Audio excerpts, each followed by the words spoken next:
everyone, I am back. Another Saturday, another video. Another apple cider, another day wearing my class of 14 sweatshirt. At the end of 2015, beginning 2016. What?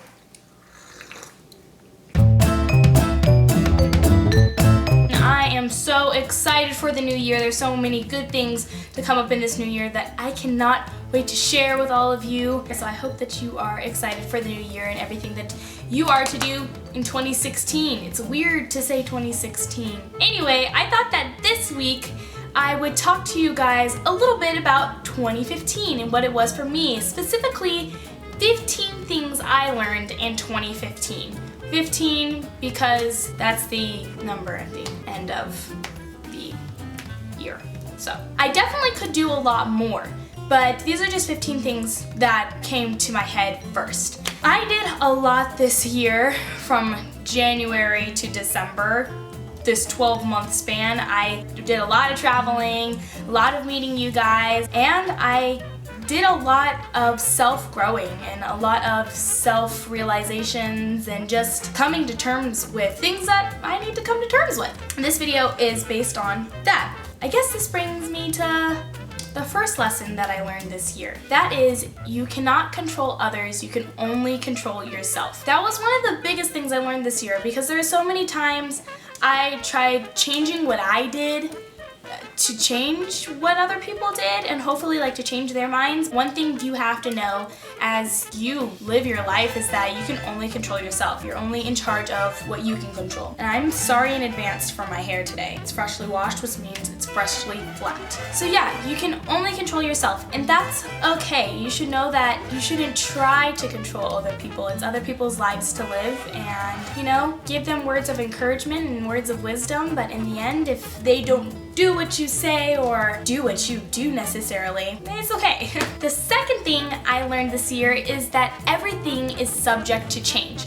Now this is something particularly my dad says all the time, and that has to really sink in. I'm really good with formats, and I think that's why I was so good at math in school, because there was formulas. You did something a certain way each time to get something, and maybe there's a couple of things in there that kind of threw you, but not a lot. So even though as an artist I am very uppity with everything that I do and everything, I do love things not changing, but everything changes. But that's okay. Change is good. I have learned that change is good. That lesson leads me into the third lesson that I've learned this year, and that is to live in the moment. It is so hard to live in the moment when we as humans are constantly being bombarded with different aspects of life that just make us feel so depleted. I think it's important to live in the current situation that we're in. It's hard to think about what everybody else has or what, or something like that. You should accept what you do have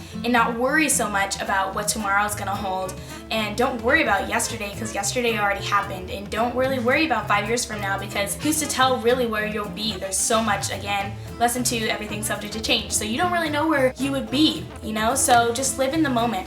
Lesson number 4, don't be a pushover. I have a very hard time with this because I'm a people pleaser. I love just doing what people say and making everybody happy around me. But I've realized that in doing that, I have given up a voice for myself in wanting to do what I want to do necessarily, not in a selfish way, but even speaking my own opinion. I never really did that. I always kind of kept it to myself, never really spoke what I wanted to do, and I would just always do what people wanted me to do when they asked me to do it. I learned not to do that because it's just not good for your own well-being. And that leads me to lesson number 5. Learn when to walk away.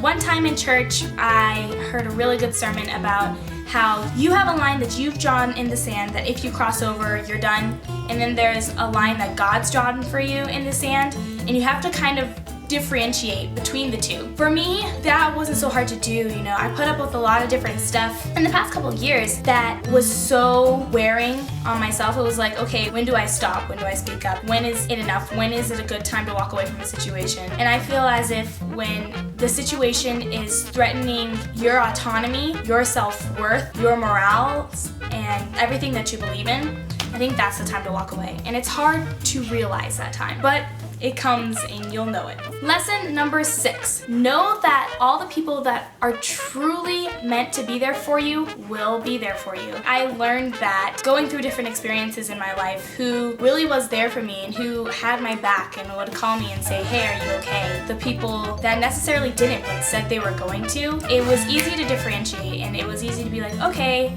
I still love you and I still respect you, but I know that you're not gonna be there for me, and that's okay. For me, it's good to have a good group of people that you can just trust in your back corner. For me, that's mainly my family, and then I have some really good close friends that I'm always talking to, and even if I don't always talk to them, because Lord knows I need to work on my communication, they seem to always know when to text me or call me. So having a good support system and knowing that those people will be there for you.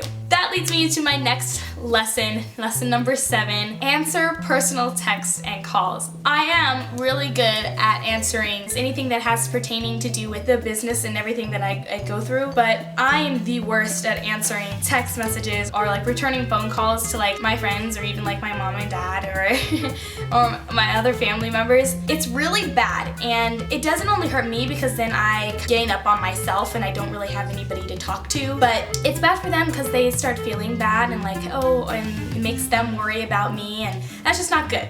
Number 8, enjoy yourself. If you are not having fun and you are not okay with the stuff you're doing, and now don't get me wrong, I'm not saying be happy-go-lucky 24/7, because we all have our bad days. Trust me, I have my fair share of bad days, but I mean enjoy yourself nonetheless, just all in all in your life. My next 2 lessons, 9, lesson 10, go together really. My lesson 9 that I learned this year is have no regrets, and my lesson 10 is think before you act and or speak. Both very important, both go hand in hand. In order to not regret what you do, you got to think before you do things. You know, if you think like, it's okay, well, it's fine, it's not gonna harm me, and I'm not hurting anybody else in the process, go for it. You'll have no regrets, I guarantee you. But if you decide, oh, I'm gonna say this to this person and it's mean and you know it is, and you think it over, especially because it's through a text message, or you're thinking it over and you're talking it with your friends, and then you go and tell this person, and then you end up like, oh man, why did I do that? Why did I say that? Why? Just why? Then you start having regrets. So think before you act and or speak.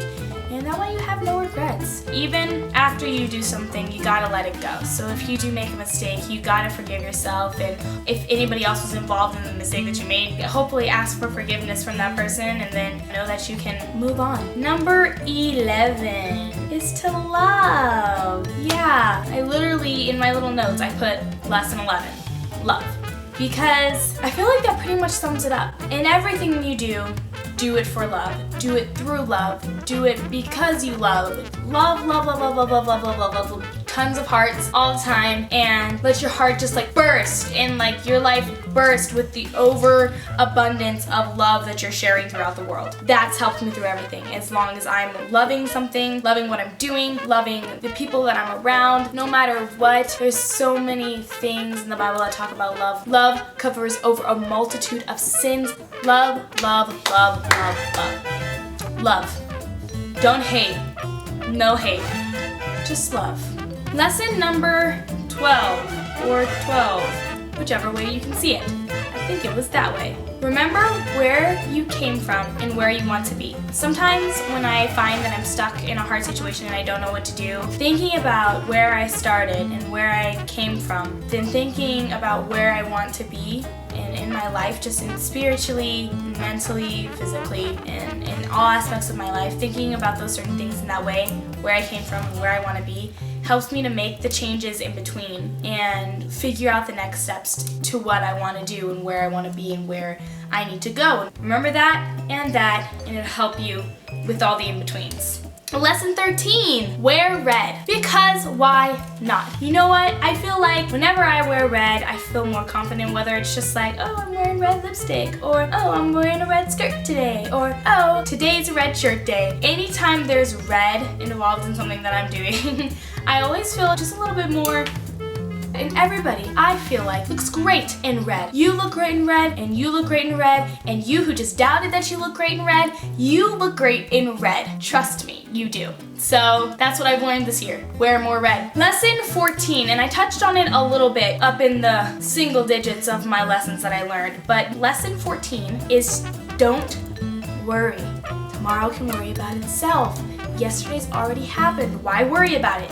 If you start to worry, you should tell yourself, don't worry. Like, people are always like, oh, I'm not worried about anything. I'm worried, like, I'm gonna cram for your life. Like, that doesn't mean stop planning. That doesn't mean stop practicing and rehearsing and prepping. It means just let, like, everything come off your shoulders and know that things are gonna happen the way they happen. There are hidden variables in life 24/7, but this brings me to lesson 15. Have faith that things be okay. Have faith. Just have faith. It's one of the biggest things. And that's why that is my lesson 15 for this year. My last lesson I've learned. My faith has brought me to this. I touched a lot on my faith in my last video, but it has pulled me through so much pain and just hard times through the last 2 years especially, and this year more so, having faith. And yeah, so those were my 15 lessons. If you guys related to any of those at all, or maybe you're like, yeah, I should do that a little bit more, yeah, oh my gosh, I learned that too, make sure to give this video a big thumbs up. And I want to know, what are some of the top 2 or 3 things that you've learned this year? Make sure to comment below. I want to know, because there's always more that I can learn, and I would love to learn it from you guys. Again, if you liked this video, please share it. Share it with somebody that, maybe those that need a good word. I think I'm done here. I will see you beautiful people next Saturday when it's 2016. I will be doing a cover for the beginning of the year. Who's it gonna be a cover of? I wonder who. Oh my gosh, who's it gonna be? So I'll see you next week. Stay awesome, stay beautiful, stay fresh, my friends. Peace out, 2015. Here's a little song I wrote. You might want to sing it note for note. Don't worry. Be happy. Don't worry, be happy now. Say bye to 2015. Bye 2015. Always wear red.